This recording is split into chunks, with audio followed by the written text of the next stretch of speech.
recorders off anyway.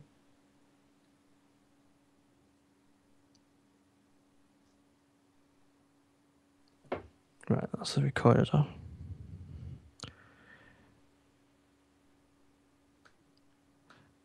Right, so I think we've got a live room now. So if I go to the channel, I can send that link out, and then that'll do.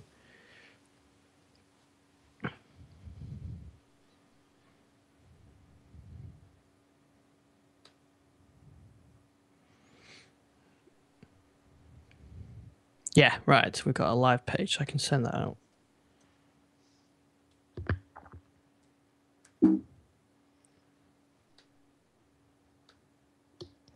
See, Andrew's got a link posted up on DVB Link version 4.5.2 beta.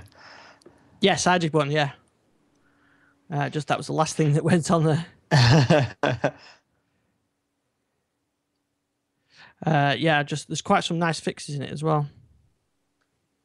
Yeah, can't see anything specific to me, but I've had some fun with DVB Link since I transplanted, because I literally kind of cheated. I literally just transplanted the hard disks into our old PC, and it pretty much worked, but I was a bit of an idiot and managed to break DVB Link. So it wasn't their fault, it was completely mine. Oh. I think I can hear the adverts. But I can't actually see them. I think that's my flash problem again. We should have Gary hit on soon. So which window? Where's that coming from?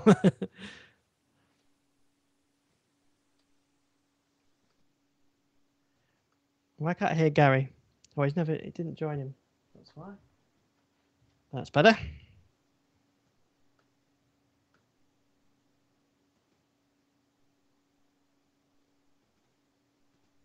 The chat. Oh. Hello. Live from a bar somewhere in Nottingham. Oh, very good. Very exotic. So I'm on the iPhone Skype. But, I wasn't going to get home tonight, so I decided to stop off somewhere. Well, we've got no site at the moment. Broken again. Yeah, I don't know what it is. I can just saying to Jason, I can get on the VPS server and I can restart the server, and just can't get on the IP of it. You can't ping it and you can't get onto it. So I've logged a ticket. Yep. So I presume it's some networking failure. It's either networking failure or the actual server has fallen over completely. Yeah. I can't tell which. But I've logged a ticket. I'm just surprised how slow they are. Normally they respond pretty much straight away. So maybe there is a network outage or something. Yeah. So we have got the live room, but it doesn't seem to be working to me. I'll just try refreshing it. All I heard was adverts.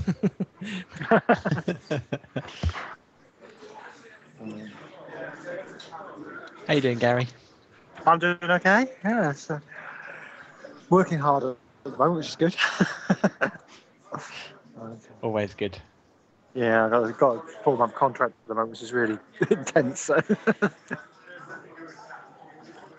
I'll send the link out anyway. We'll just do the best we can. Yep.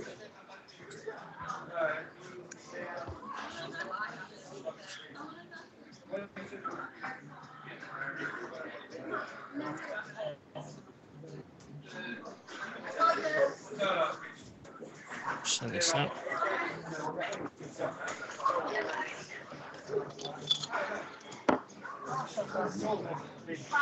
Right. Things recording.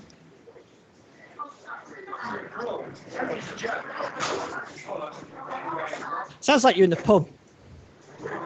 Yeah. I've got to get background music and everything, so you have to explain where. All right, well, we'll get started then. So, Jason and Gary in a pub. Welcome to the show. Yeah, Gary in a pub indeed. So first of all, why are you in a pub? I've stopped on the way back so I could actually be on the show because I'm travelling a long distance day. So I thought I'd make the effort and actually be on the show this week. Oh, that's very good. Well, the pub atmosphere just adds a bit. Adds a bit of atmosphere to the show. That's indeed, and it's got the Wi-Fi, which is even better. Yeah, which isn't. Oh, I've got a bit of a noise here. Staying set. Which isn't sounding too bad actually. Wi-Fi's holding up quite well. Yeah, good. Right, well, we're doing this kind of a different way because currently the site's down. So hopefully by the time this, I was going to say hopefully by the time this goes out, it'll be back up, but it won't go out if it's not up anyway. So no one will hear this if it's not up.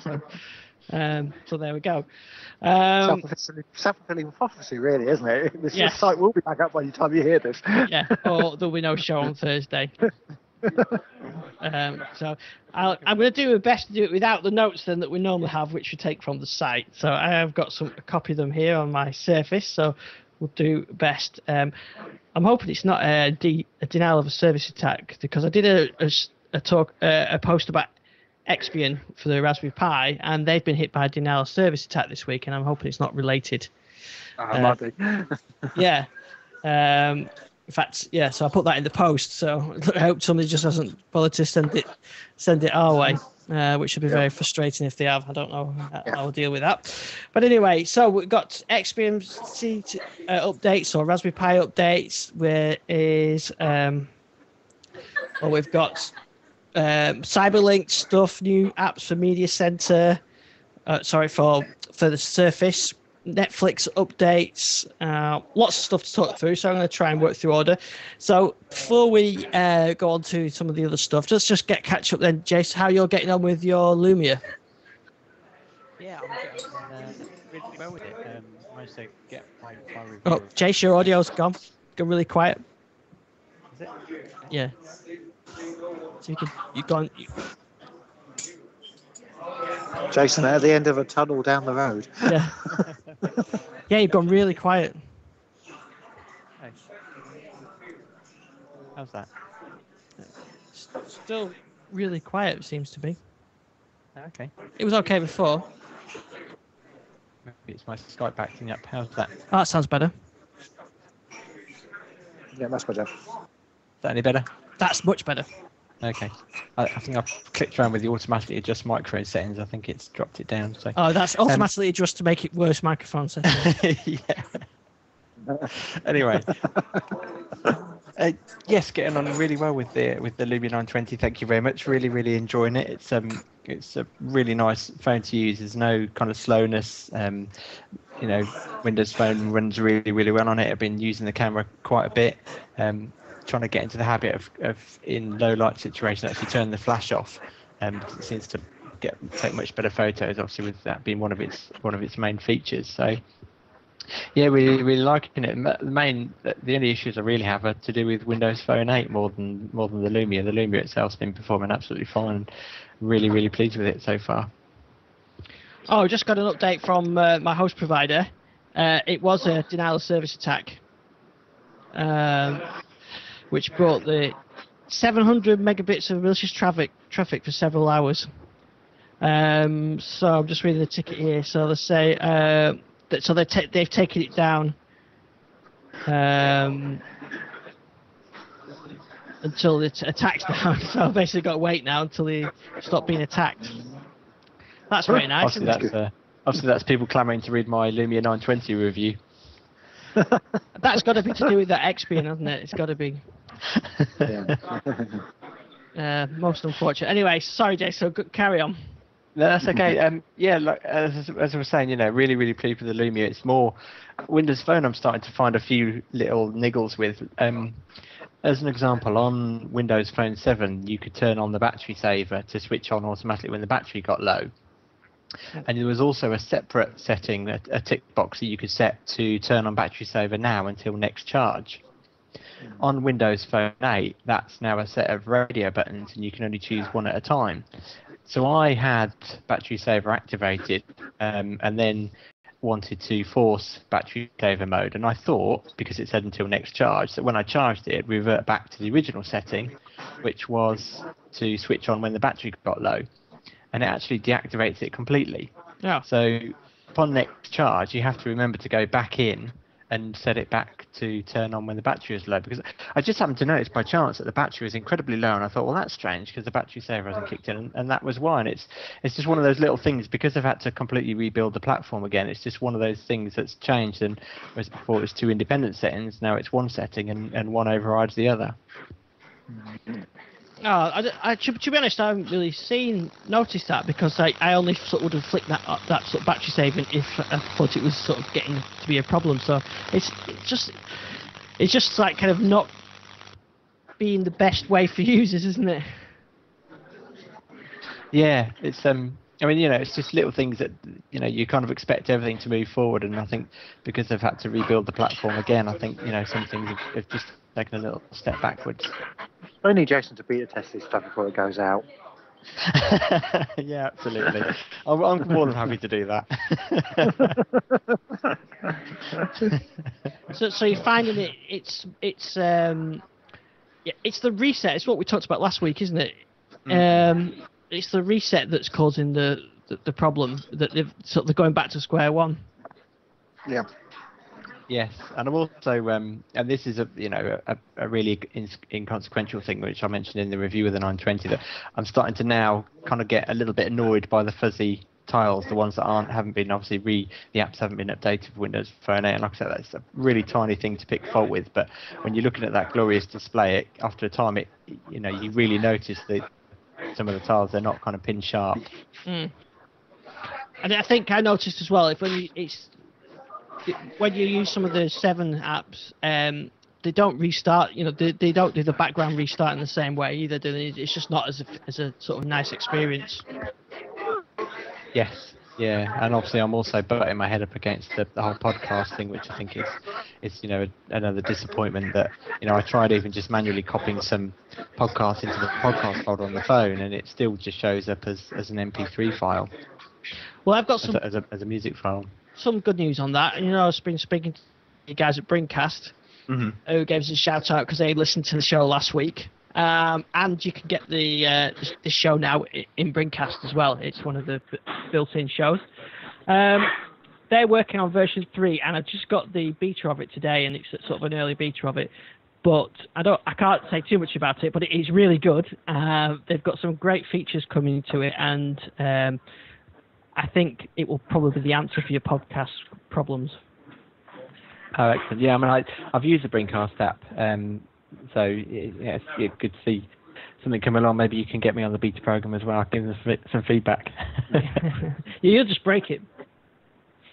Sorry? You'll just break it. Probably. That's why I do that. Yeah. So, anything else you're finding there that you're missing, or is that's gone?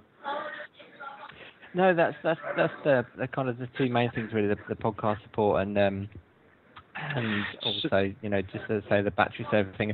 And also I'm still kind of getting my head around the whole syncing thing, and maybe because it is supposed to be more of an independent device, maybe I'm kind of doing it wrong. But just trying to get photos synced onto the device, and actually understanding that when I plug it back in, will it sync extra photos, and also kind of get myself into a bit of a muddle with. I've also set my photos to automatically upload to SkyDrive, and then I kind of periodically move them from there into our photos library. But then I'm kind of left with photos sitting in the camera roll on the device. So it's kind of getting into the habit, you're almost kind of having to micromanage it and clean it up manually, whereas before I would have just synced the phone using Zoom, which would have copied the photos and then automatically deleted them from the device. So still finding a few learning curves. It's really interesting, just how there are just a few little differences that really take a bit of almost going back and relearning what you used to do. Right, yeah, that's it. Yeah, I mean, I've left like the photos automatically, but just left them all on the camera roll and everything else. But it's just, you just don't know how to fill it up for. Yeah, I mean, I think the experience seems to be the thing people talk about most as being a step backwards. The Zoom client was pretty good, and but people don't seem to think the same. Well, what I've heard is people don't seem to think the same as the others. So other new stuff. So. But yeah. You do get that when you start afresh. Yeah, you do. I think they've taken a hit for that. You know, that's a side effect, isn't it, of just the reset and everything else. But the apps that do make use of the Windows Phone 8 SDK do seem to be really good. So it's kind of worth it. And I've been pushing on with using the 8X, and I'm still really happy with it. So once I get the podcast thing sorted, I'll tell you what I did find as well. You can get Google Maps on there quite easily now. There's a Gmap app, which well, I'm not particularly bothered about Google Maps. It was the traffic and the very fine detail of traffic information you get, sort of even on the side roads, that I missed, which I always find handy when I'm sort of going home, because I have to find the best route home sometimes. So that's back. So I've got that. So I've got sort of the Gmapper installed, and now I can see that as well. So I'm not that far off now. It's just the turn-by-turn navigation and the podcasting. And the podcasting, I'm sure, will get there turn by turn. I'm just waiting for a decent app that's not ridiculous amount of money. Yeah, and I think I think it's important to reiterate just the sheer engineering effort that must have been required to literally rebuild the platform, get it back to the same level that it was, and add new features. So I think it's understandable, and yes, there are some teething problems, but I think 6 months, 12 months down the line, it's going to be so obvious why it's been so important that they did that, and what a benefit it's going to be to the platform. Yeah. Yeah, I mean, I can certainly see that, because I'm in the process of writing a Windows 8 app, which I'm going to be relatively easy to port into Windows Phone 8 as well. And I think that's going to be more and more of that happening. Yeah. How are you finding that, Gary? How are you finding the development? Well, for Windows, it's an interesting process, actually, because there's so many things which you have to do in Windows 8 which you can't do in Windows Phone 8. So the direct port, although we're actually based on the same core, they are very different languages still. Right.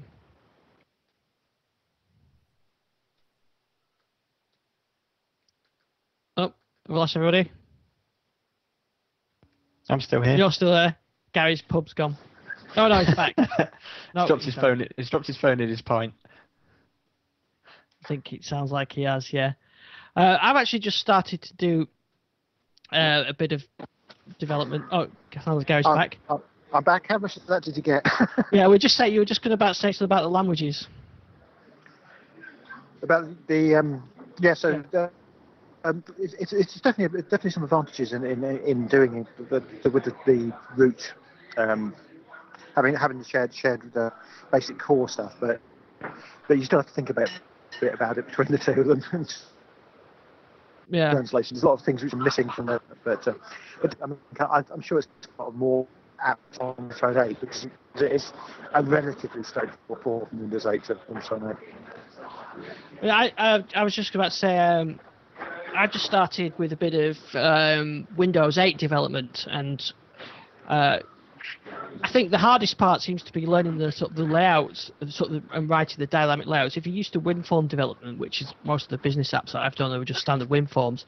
When you come to the XAML and doing the flow control, I think that's different. But the underlying architecture is just pretty straightforward Visual Basic stuff if you're using VB.NET, or C# if you're using C#. So I managed to get a fairly basic form-based application up and running fairly quickly. But the only thing is, in the past, that I may have written a very small app that didn't take me a lot of time and gave it away. But now you've got to submit it and get it approved and everything else. And it's a not worth it situation, because I've nothing that I really particularly want to write at the moment. Yeah, I can see that. I think the one thing I'd say is that it's also very difficult for people who've been on the old style Windows WPF format with XAML to move across to the WinRT XAML, because it's very different. So regardless of which background you come to, moving the design stuff is actually difficult, the layouts and things. Yes, the design stuff is seems to be much more of a thing you've got to learn than the code itself. Yeah, especially because you've got to work to the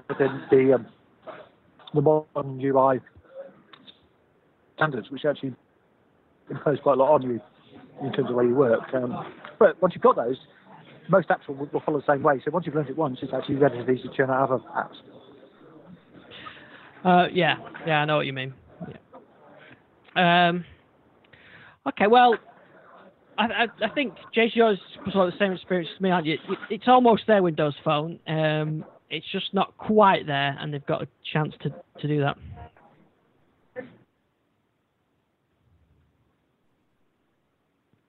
Yeah. Yeah. And I'd agree with that. Yeah. Okay, so still not got the site up. I don't think we'll be up for a while yet while that attack goes on. So let's go back to the notes. So what else do we wanted to talk about tonight? Oh yes, might as well talk about the the thing that got the attack. It's funny that there's I don't know whether it's a bit of rivalry going on in the community or whatever, but XBMC on the Raspberry Pi seems to be such a hot topic that you get a denial of service attack if you post about one of the. Oh, who we lost? I'm still here. Yeah, still there, and it's just Gary. Oh, he's back. Right, so yeah, so I was just going to say, so this denial of service attack is because by talking about XBM, which is a XBMC build, attacked over, but I think it's a very strange situation. Anyway, so this new build has got the main changes. This really with the APT repository, so you can individually update single items rather than having to rebuild the image each time. And it includes a new version of XBMC, Frodo, which has the PDR stuff in it and the Raspberry Pi support. All the native sort of stuff in there, but I guess none of us have really tried the much of the PDR stuff with XBMC, have we? No, I haven't tried it at all. I still haven't got the Raspberry Pi. No, not something that I've used. I've used it with the DV Link, and that works quite well actually. So, but I haven't tried the native sort of stuff on there. So I'm just getting another tweet about the service. Yeah, it looks like it is because I talked about that one story, which is incredible, isn't it? But anyway, so I'm not going to be talking about that one again for a while. It's, not much we can do about that. Yeah, don't include it on the podcast. Don't include it on the podcast. We'll never get it. Yeah, that's right. Yeah. Yeah, you should edit that bit out.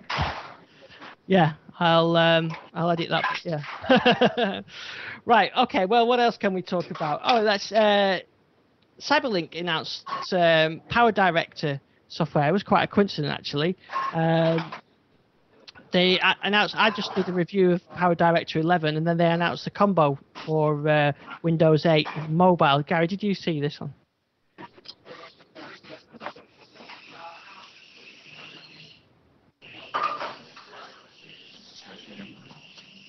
Gary, are you still there? Yeah, I've come back. Oh, Just reconnected. I think that, I'm obviously having too much fun in the pub, and it's disconnecting me. Yeah. It looks quite good, this Power Director stuff. Yeah, I just so I did a review of the Power Director 11. Actually, I was quite impressed with that.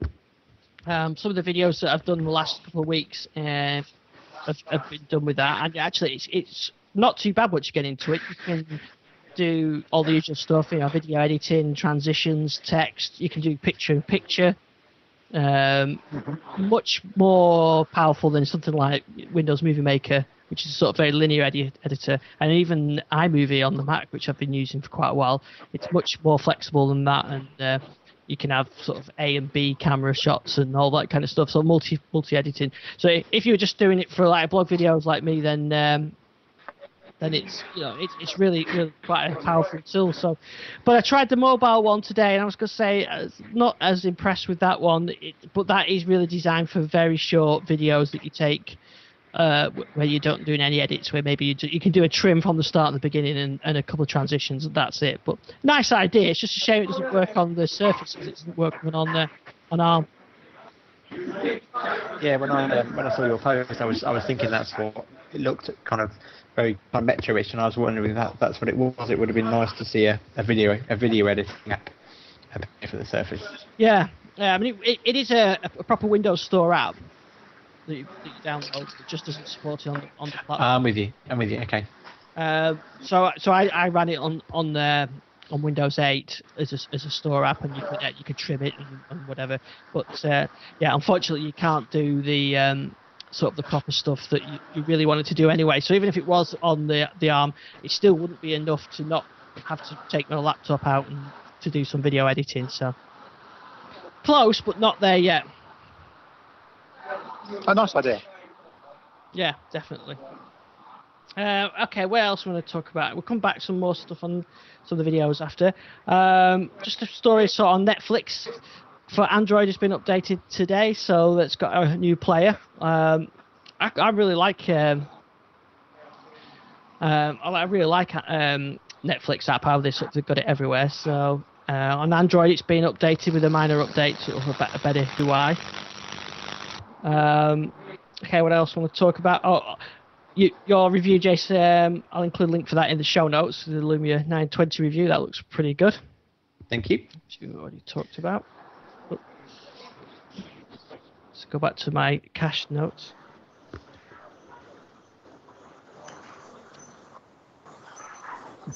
Okay, another XBMC story. OpenELEC 3 Beta 1 released. So OpenELEC is a sort of embedded version of XBMC. It's based on Linux, and you can boot it from a USB stick, or you can install it on things like Apple TV or on a Raspberry Pi as well. So that includes Frodo as well, sort of the latest version of XBMC. So that looks pretty good as well. I've not had a chance to try that yet. But it's definitely a nice way. You can just, if you just wanted to make an old machine that you weren't doing very much with, just boot it from a USB drive and just boot straight into XBMC and stream from Media Center and put DV-Link client on, or whatever you want to do. Okay, next one I'll talk about. You saw this. The tuner-free MCE is here for the Surface. Excellent.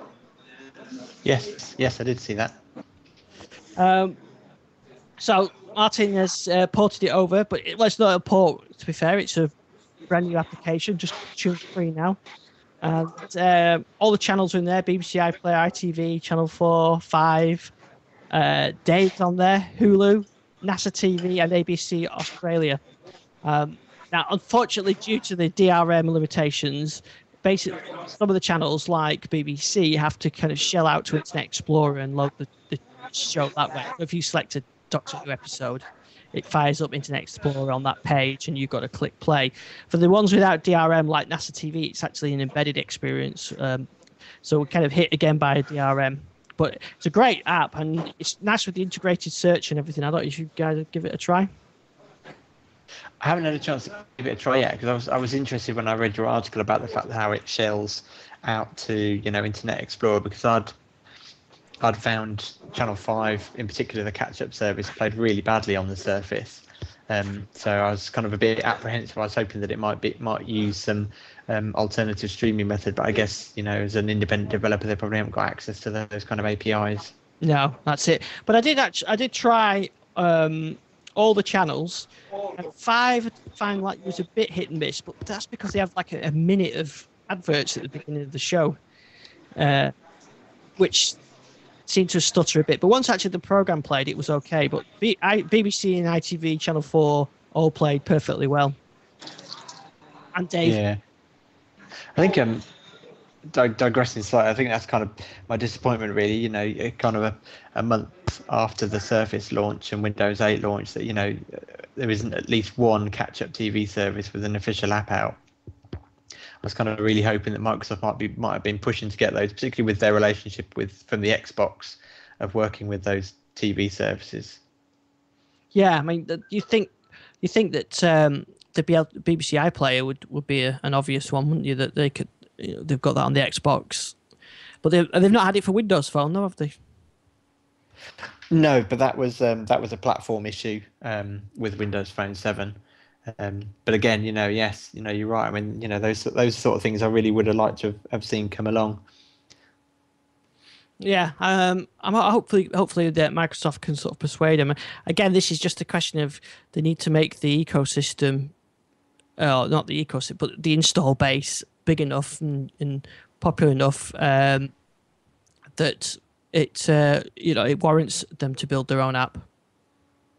Yes, yeah, because in a way, I kind of feel like I'm kind of going beyond that the honeymoon period of with the Surface, and while I still love it and I'm using it a lot, far more than I did, albeit only had the Galaxy Tab temporarily, much more than I use that, but I do kind of feel that sometimes the performance is just that, it's a little bit frustrating, and I know, over time that will get fixed, but it just, like I said, the honeymoon period is kind of wearing off, and it's just that little bit of frustration sometimes wears in, where you feel like you're using going back to old PCs where you kind of used to tap something and then wait for something to happen.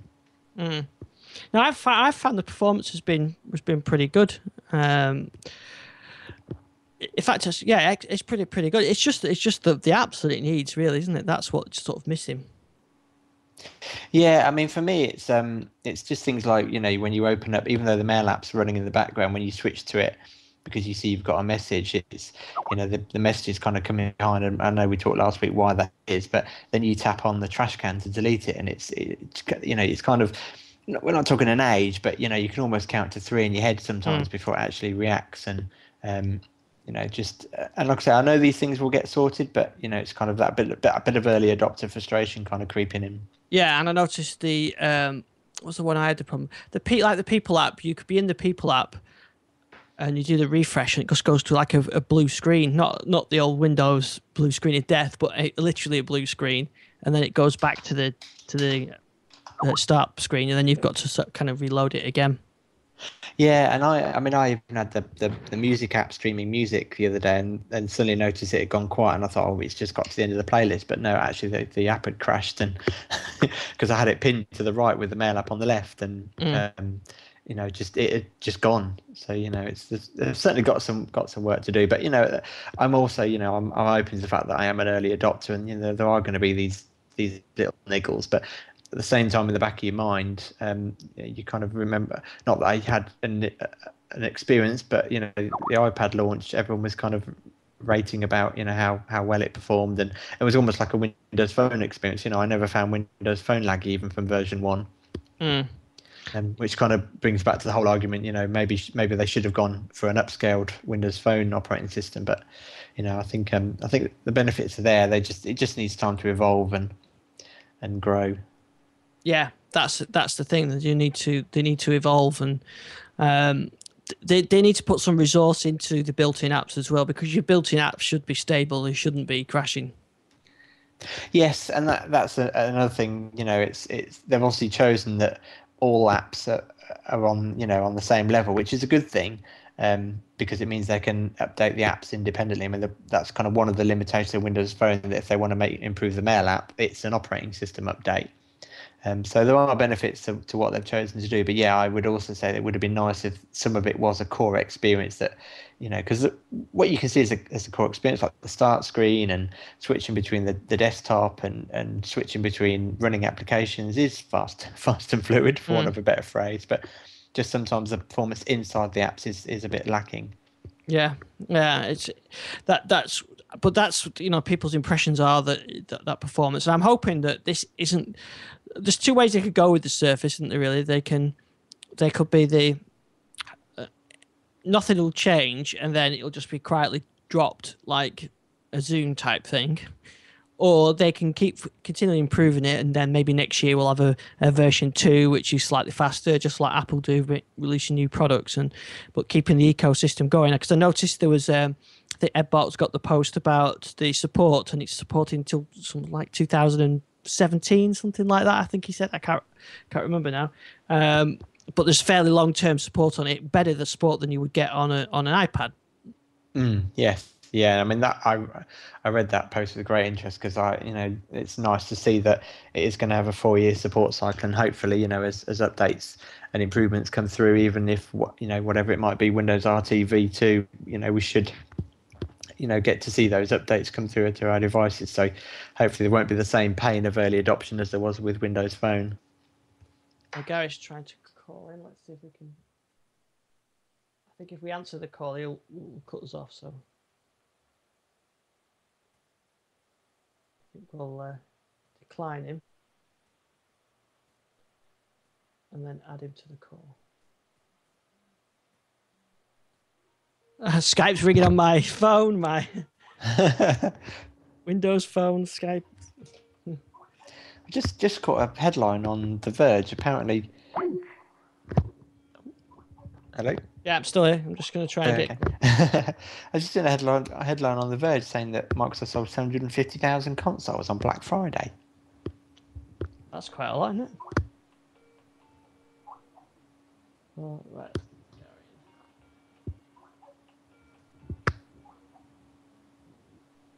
Right, that should invite him back in. Right, stop ringing now. My phone. Stop ringing, Windows phone. Right, there you go. Gary should be back with us now. I am, yes. Yeah. Go on, Jess. Just tell us that one again. So yeah, I just caught a headline on The Verge that apparently on Black Friday, Microsoft sold 750,000 Xbox 360 consoles. That's huge for a 7-year-old console. Yeah. So the ones who buy ones to replace the broken ones. Yeah, possibly. But it's interesting though when you see like the Wii U coming out. I asked my lads if they were interested in one of them, and they're not interested at all. So they're quite happy with their Xbox. They've just got a new Xbox game, and they want controls for Christmas and Xbox Live and whatever. So there's no sign of them getting bored with the Xbox at all. Yeah, I mean the Xbox is a great device, and it really is the become the entertainment hub that Microsoft's now pushing. So it's interesting to see that it's still selling in volume, and I'll be interested to know what percentage of those are people buying it for gaming, and what percentage were buying it for Xbox Video and Xbox Music and all the other entertainment apps. I must admit, I don't really use mine very much because I've got the Skybox and Media Center hooked up to my TV, so very rarely use the Xbox. But like I said, my lads use it all the time, but they use it for gaming, and despite they've got Netflix installed on there and BBC iPlayer, they never use it. They only ever use it for gaming. Yeah, I mean we've been using it quite heavily just this last week. I managed to kind of cause an issue with our DV link service, so we've been reverting back to watching stuff on by the Xbox, and the services do work really well. It's just again, one thing you notice, the Xbox is old, it's old technology, and the apps do start up quite slowly, and I think that's a sign of the fact being asked to do something that it was wasn't designed to do. Yeah, I think the Xbox for its age is doing remarkably well, and it'll be interesting to see the sort of rumours that next year there's going to be 2 devices, and we've seen that rumour a few times now. So whether that's the case, we'll get a couple of devices that are out there, a sort of a TV one that's more of the TV apps, and then a gaming one for more like how my kids would want it with the hardcore gaming stuff. Certainly, that it's Microsoft Play, but they just need to get these things to work a bit better together. They've got like Smart Glass, which it's okay, but I found it really unreliable. Yeah, I think I went along to my eldest boys what they call kind of sharing assembly at school, whereby each year take it in turn to kind of present to parents what they've been learning about, and it was really interesting because the headmistress was sat at the back of the room with an iPad, and they've got Apple TVs, and so she was kind of controlling the projector screen behind them while the kids were performing.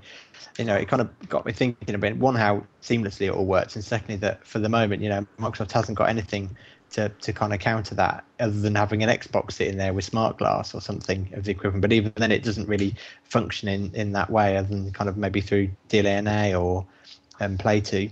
And I think you've still got the if you were going to use a Surface or whether you've still got the limitations that we talked about before, where things are just not quite 100% there, and that puts people off. I mean, definitely in that situation.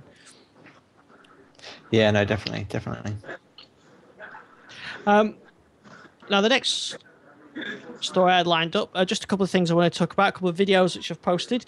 The Netgear Wi-Fi booster for mobile.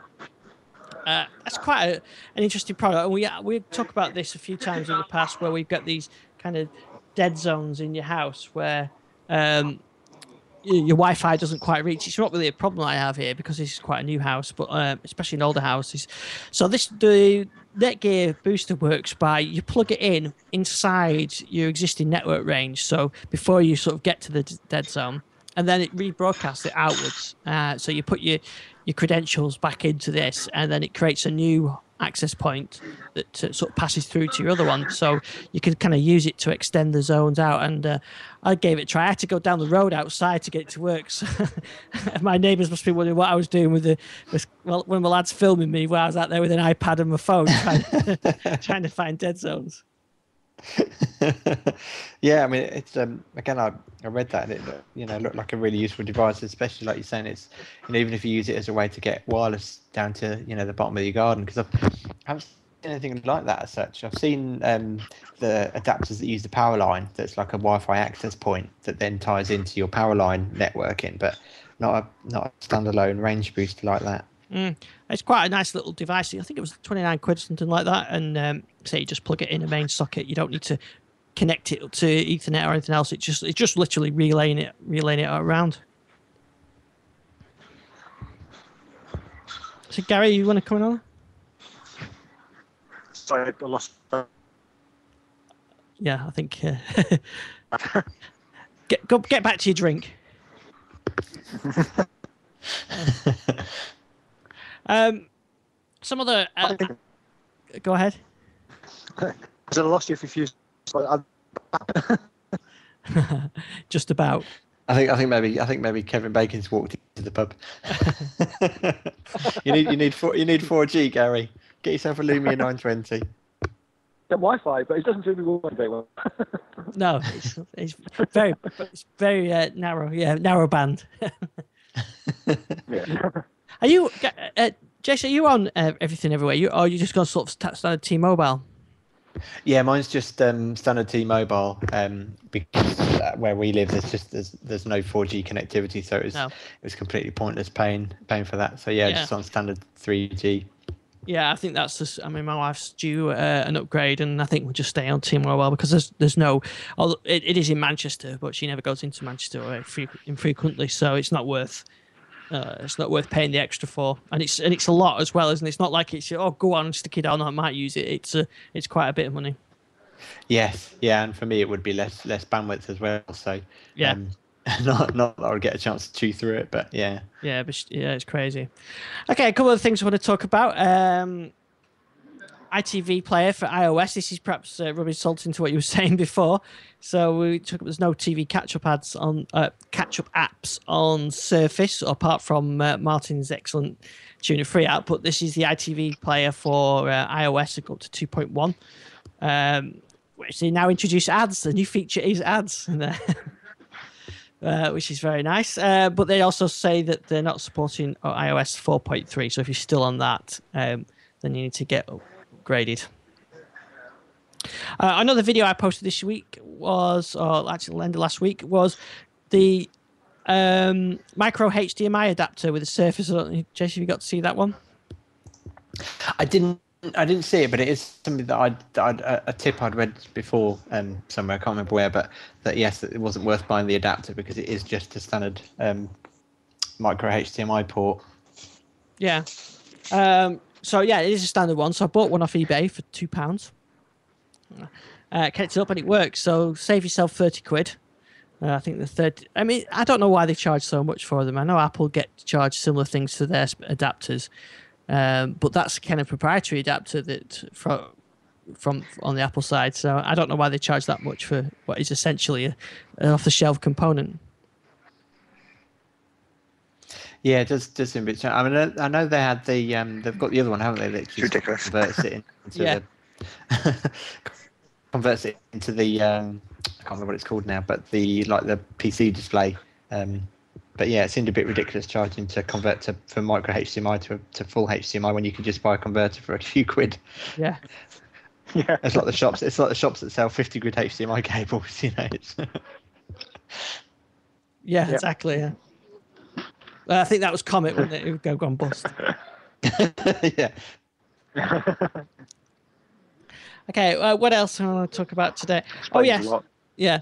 Yeah, the rumours that Comet software weren't using Windows phones, and I had the company put down completely false. Yeah, absolutely.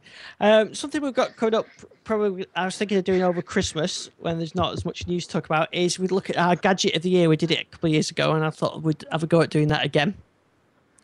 I know Gary loved his pillow last time.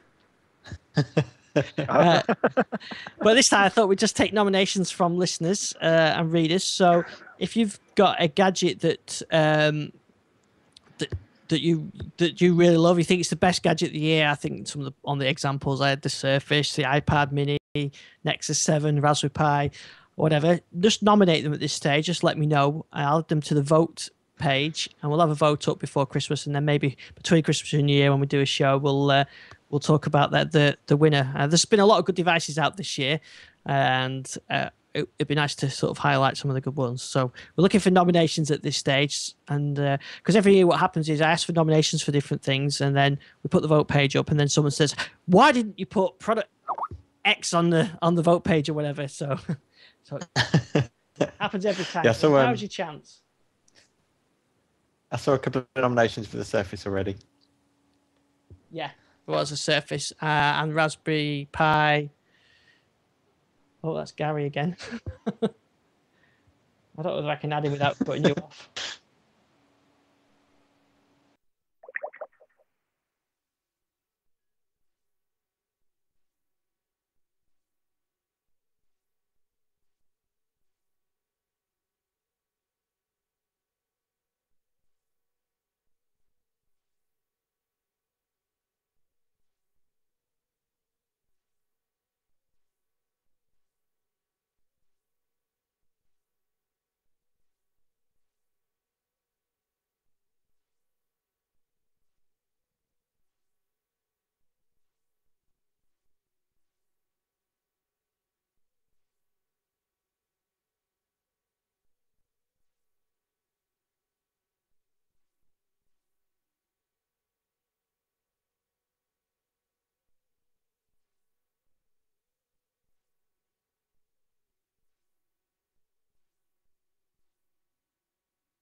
Are you back? Yes. I'm here. Yeah. Every time Guy rings up, it tries to put your call on hold. Or if I try and add him, I think we'll leave him on the naughty step for now. Well, I did if I can. Yeah. So he's blocking my.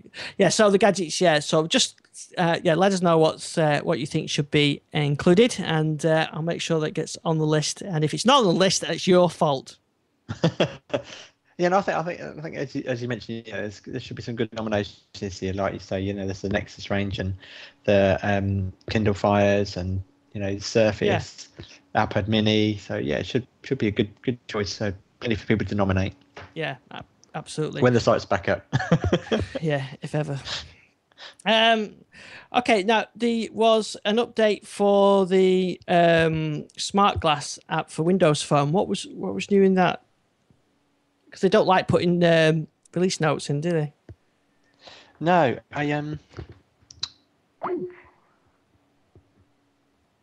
not too sure. Let me see if I can find it.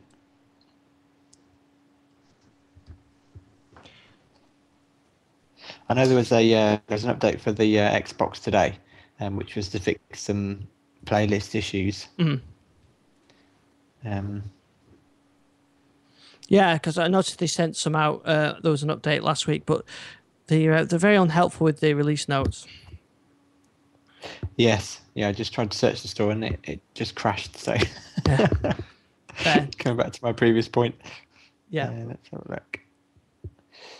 The last release notes is performance enhancements, feature updates, support for Internet Explorer 360. They must be old release notes. Yeah, they are. They don't update the release notes, so you just left sort of blind onto what it was. Yeah, I mean I've not used it a great deal, but it's always kind of worked pretty well for me when I played around with it, especially on Windows Phone. I mean, being able to use Internet Explorer via Smart Glass on Windows Phone and being able to type into the search and double tap onto results and stuff was quite good. It seemed to work pretty seamlessly, and the fact that if you found a page that you liked, there's a button to bring it to the phone, so that if you're kind of heading out and you found something that you want to take with you, you can, almost kind of, you can switch it onto the phone, and then it loads up an Internet Explorer on the device. Yeah. Also, they did the same with Microsoft. Did the same thing with the Skype update. I think there was a Skype update for Windows RT and Windows 8, and there wasn't a lot of updates, release notes in that. I think it said what's new, and it was the same thing that was in the previous one. So, rather unhelpful. Yes, very unhelpful. I mean, I know that's one thing that third-party developers have really kind of risen to. People like Chris Field, who writes the Meadow app. He always makes a point of including the latest release notes and what's changed and what's new. So, they're really setting the examples there. Yeah, absolutely. It makes such a difference, though, if you put that. Then I think it's a bit. Microsoft are one of the worst for doing it, and I'm sure they probably reject third-party developers that don't do that and don't update them properly and include it, but then they do it on their own. Yes. Yeah. This is a bit frustrating, really. So other things I want to just briefly mention before we finish. We talked last week about Plex. Where was it? We talked last week about Plex, and as a couple of people say they're using Plex. And it was Spitmonkey on Twitter said he's using Plex on version 9.73 to a home server. And he's got a remote movie conversion and remote sync to iOS devices, and it works really well. And this would be very good for somebody that does a lot of traveling. And it costs him £16 a year for the subscription service, which isn't that bad if you're doing a lot of traveling and you want to take content with you on the go. Yeah. Okay. So just a nice message from the Expian guys saying, thanks very much for featuring us on your homepage. Sorry we took your server down. Thanks very much, guys. It's just so frustrating, isn't it? We're not talking about politics or religion or anything. We're talking about a media streaming application, and why anybody want to take another site down for talking about one particular media streaming application. It just seems really, really strange. Yes, no, it's strange. Obviously, some competition or something rearing its ugly head. Yeah, I don't know. Really strange. But anyway, hopefully we can get back up and running fairly soon so that this show can get out. Yeah, absolutely. I do have a DVB link tip if it's. Oh yes, because we've got a DVB link post actually that I couldn't read because it's not my notes, but I've posted it. Go ahead. It's just I transplanted my old Windows Home server from our Celeron Deeb machine into what was our desktop PC, which is a Core 2 Duo, and because the new machine had got the two cores, there's a setting in DVB link whereby you can choose to run on either a single or untick it to run on multiple CPUs, and so I kind of naively unticked it, and we started getting loads. The recordings would start fine, and then at random times, so it might record for 5 minutes, or it might record for 45 minutes, or in the case of the Grand Prix, it recorded for nearly 2 hours, and then suddenly would come up with a weak signal.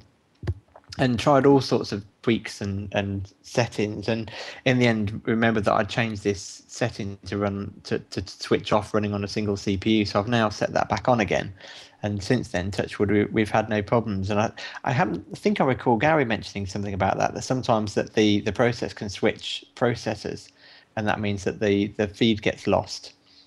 So if you're having weak signals in the middle of recordings and one example we were actually watching it live and we still had it on the recording, is just to make sure you're running it on a single CPU. And to be honest, I've always found it to be pretty efficient. So there's no real need to take advantage of multiple cores if you've got them. But just a quick tip if you're finding that you're getting weak signal there in the middle of recordings. Yeah, and there's there's a beta of DV Link out today as well. That there's quite a lot of changes in it. I think the biggest change, but they all seem incremental changes. So there's no huge major features. There's a lot of small changes, and one I think is the installer's changed. It's now a sort of package-based installer. So I think you install the base program, and then you pick your your modules, because it can be a bit confusing when you first start with DV Link. You don't know which bit to install first, and I think when I did it first time, I ended up with quite a few MSI files, and downloading and think, oh, it says, oh no, you can't install that one. You've got to install this other one first, and you install that one, and then it tells you to install. No, you got to do this other one first. But now they've simplified that, and I think there's some changes around the a lot around the NAS box support as well. Yes, it's interesting again to see them kind of branching out into different areas. Yeah. So, anyway, links in the show notes if we get the show notes ever back on again. And by the way, you mentioned the 750,000 sales. I've just seen that come up on Twitter as well. So you were right on that one. It's 72 hours. Yeah, I think that's. I mean, for a 7-year-old console, that's phenomenal. I had a quick look at the story, and I think apparently it wasn't as many as last year, but even so, it's still pretty phenomenal. Yeah, it's pretty amazing, isn't it, for an old console as well? So I don't know what's happened to Gary. They've thrown him out of the pub. Yeah, possibly drunk and disorderly. Yeah, I can't see him on Skype at the moment. So I think we'll leave it there. So I'll go and see what we can do about the server. Hopefully we'll be back next week. Next Tuesday, 8:00 with the site. Anyway, we'll get this hopefully up before then. I should be seeing Gary actually this week. I'm down at Bletchley Park for an MVP thing, so get some audio from that as well. And thanks to everybody that's listening, and we shall see you next week. Oh, give us your Twitter as well before we go. Yeah, I'm just at Database Jace. Excellent stuff. Right, well, I shall see you next week. Yeah, cheers, Ian. Okay, let's stop that.